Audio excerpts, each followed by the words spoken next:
बिस्मिल्लाहिर्रहमानिर्रहीम। अस्सलाम वालेकुम। आज मैं आपके साथ शेयर करूंगी बहुत ही अमेजिंग और फ्लेवरफुल बेहतरीन सी चना चाट की रेसिपी। और अगर आप इसको बनाएंगे तो ये आपके लिए बहुत ही हेल्दी और फ़ायदा मंद होगी। तो चलिए इस रेसिपी को बनाना शुरू करते हैं।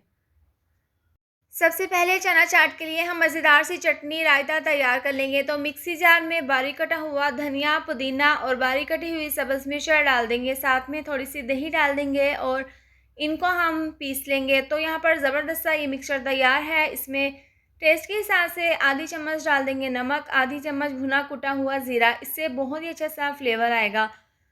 इसको हम अच्छे से मिक्स कर देंगे। अब इसको हम फ्रिज में ठंडा होने के लिए रख देंगे। अब इसके बाद एक बाउल में हम डाल देंगे चने।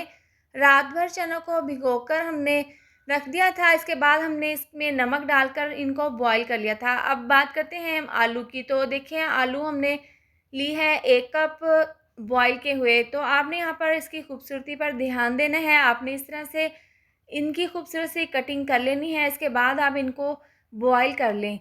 तो इस तरह से ये डालने के बाद हम इसके अंदर डाल देंगे प्याज। तो बारीक कटे हुए प्याज हम इसके अंदर डाल देंगे।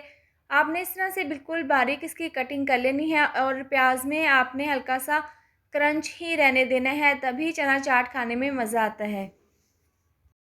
इसके बाद चना चाट की जान टमाटर बारीक कटे हुए 2 अदद डाल देंगे हम इसके अंदर और हाफ़ प्याली डाल देंगे बंद गोभी बारीक कटी हुई। इसके साथ ही हम 1 अदद बारीक कटा हुआ खीरा डाल देंगे। आप चना चाट में खीरे का इस्तेमाल ज़रूर करें, क्योंकि रमज़ान में जब हम रोज़े रखते हैं तो हमें डिहाइड्रेशन हो जाती है, पानी की कमी।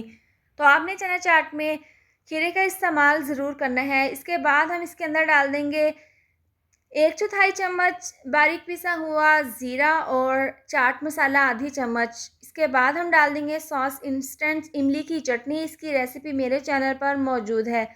अब इसके बाद जो हमने चटनी बनाकर रखी थी हरा धनिया और पुदीने की, दही डालकर इसको हम चना चाट में डाल देंगे और इसको हम अच्छे से मिक्स कर लेंगे। अब जितने भी सैलेड होते हैं, जितनी भी चाट वगैरह होती हैं, कभी भी इसको नॉर्मल टेम्परेचर पर सर्व नहीं किए जाते। तो इसको आप इस तरह से मिक्स करने के बाद फ्रिज में रख दें। जब ये ठंडे हो जाएँ तो आप इसको सर्व करें। इससे इसका फ्लेवर और टेस्ट और भी बढ़ जाएगा। तो तैयार है ज़बरदस्त सी चना चाट।